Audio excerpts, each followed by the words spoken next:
साल की अपनी दिव्यांग बेटी गुंजा और 4 महीने के दुधमुहे बच्चे मुन्ना के भविष्य को सोचते हुए वो अपने किराए के कमरे में आंसुओं को थामे बैठी है। तभी उसके दरवाजे पर दस्तक होती है। अरे, इतनी रात को कौन है? कहीं वही तो नहीं? हे भगवान, ये कैसी मझधार में डाल दिया है आपने मुझे।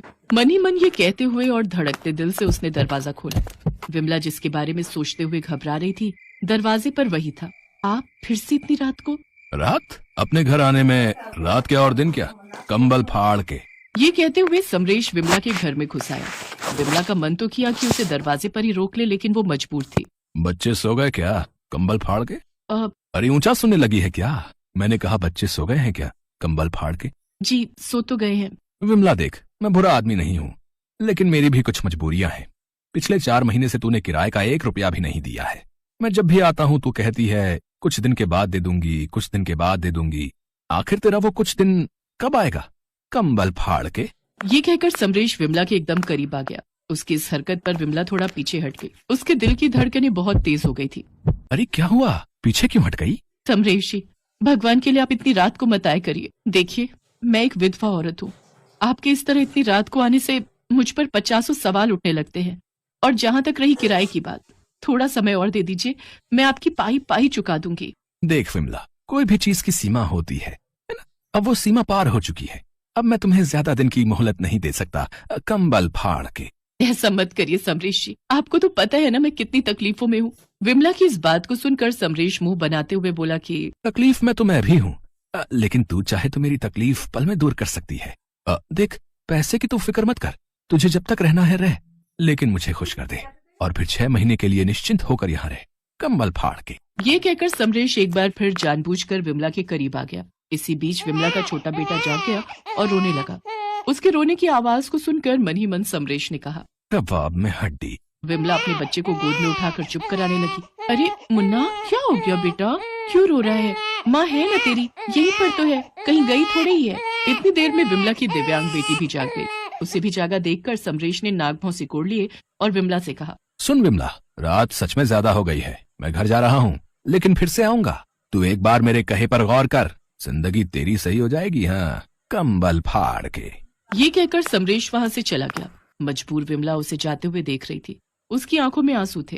अजीब दुनिया है ये। कहने को तो औरतों की पूजा करने की बात करती है, लेकिन हर पल हर घड़ी उसकी आत्मा को छलनी करने पर उनकी नजर होती है। विमला का पति हेतराम कुली का काम करता था। बहुत ही मेहनती था वो। कुली साहब, ये 3 सूटकेस और 2 बैग हैं। कितने पैसे लोगे? अब 150 रुपए। ये तो बहुत ज्यादा है। मैं 100 रुपए से 1 पैसा भी अधिक नहीं दूंगा। साहब, मैं गलत पैसे नहीं मांग रहा, यही रेट है। आप चाहे तो रेट लिस्ट देख लीजिए। हेतराम सुबह से रात तक मेहनत करता, लेकिन मेहनत के अनुसार उसकी कमाई नहीं थी। फिर भी उसकी कमाई से उसका घर ठीक से चल जाता था। इस बीच विमला दोबारा गर्भवती थी। ये जानकर वो बहुत खुश था।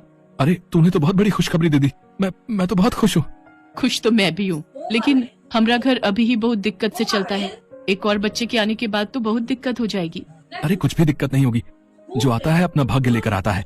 और सुन, मैंने तुझे बताया नहीं, आज बता देता हूँ। जल्दी ही मैं सब्जी की रेहड़ी लगाने वाला हूँ। वो क्या है ना कि तुझे तो पता है, कूली के काम में मेहनत के अनुसार पैसा नहीं मिलता है। सब्जी की रेहड़ी लगाऊंगा तो पैसे भी अधिक मिलेंगे और तेरी चिंता भी दूर हो जाएगी। समय अपनी गति से बीत रहा था। विमला की डिलीवरी का दिन नजदीक आ गया था। उधर हेतराम ने भी सब्जी की रेहड़ी की सारी तैयारी कर ली थी।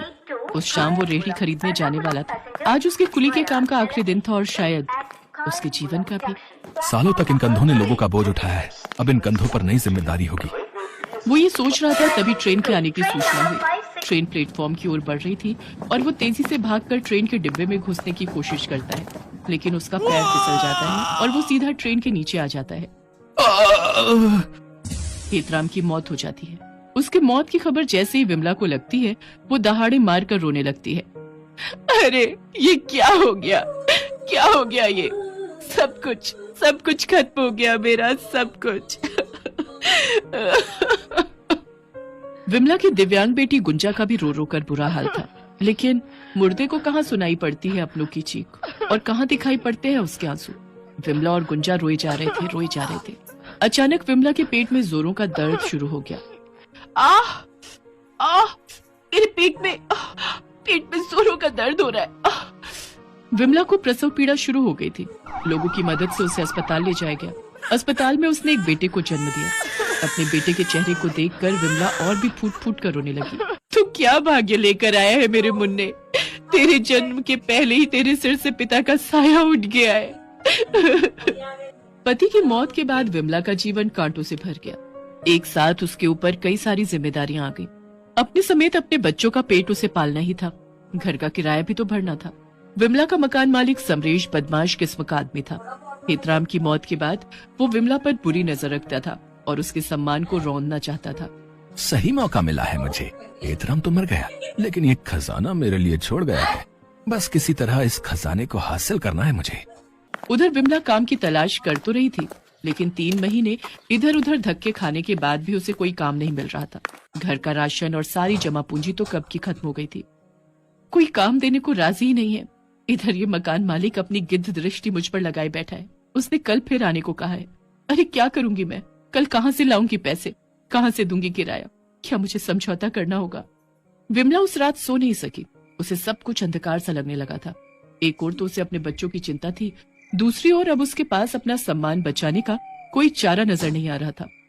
हे भगवान, आपने औरतों को इतना मजबूर, इतना कमजोर क्यों बनाया है? नहीं, औरतें कमजोर नहीं, औरतें तो दुर्गा है, औरतें काली हैं। अपने सम्मान की लड़ाई मुझे खुद लड़नी होगी। उस रात विमला ने कुछ तय कर लिया और अगली रात जब समरेश रात के अंधेरे में उसके घर आया तो। क्यों रे विमला, तूने कुछ तय किया क्या? कंबल फाड़ के। हाँ साहब, तय कर लिया। बोलो क्या करना है मुझे? अरे वाह, ये हुई ना बात। करना क्या है? बस मुझे खुश करना है। और वो कैसे करोगी पता है ना, या तुम्हें मैं बताऊं? ये कहकर समरेश ने विमला के हाथों को पकड़ा और उसके साथ जबरदस्ती करने लगा, लेकिन तभी एक आवाज से समरेश का गला सूख गया। पिताजी, ये आप क्या कर रहे हैं? छोड़िए, छोड़िए उन्हें। समरेश ने जब अपने सामने अपनी बेटी को देखा तो शर्म से उसकी आंखें झुक गई। मुझे तो शर्म आ रही है आपको पिता कहते हुए। एक मजबूर विधवा औरत के सम्मान की कीमत आपकी नजर में क्या है ये मैं जान गई। बेटी पूर्णिमा, मेरी बात तो सुनो। मैं कुछ नहीं कर रहा था। ये औरत ही मुझ पर डोरे डाल रही थी। आपकी इज्जत मेरी नजर में पहले ही गिर गई है। अब और झूठ तो मत बोलिए। विमला ने सारी बात कल ही मुझे बता दी है। कुछ देर बाद पुलिस की गाड़ी के सायरन की आवाज वहाँ गूंजने लगी। पूर्णिमा ने खुद पुलिस को अपने पिता को गिरफ्तार करने के लिए फोन किया था। पुलिस समरेश को गिरफ्तार कर ले गई। मेरे पिता की गलती माफी के लायक तो नहीं है, लेकिन फिर भी मैं आपके आगे हाथ जोड़कर माफी मांगती हूँ। पता नहीं लोगों की ये सोच कब बदलेगी कि औरत अबला नहीं सबला है। विधवा औरत कोई वस्तु नहीं, वो भी एक इंसान है।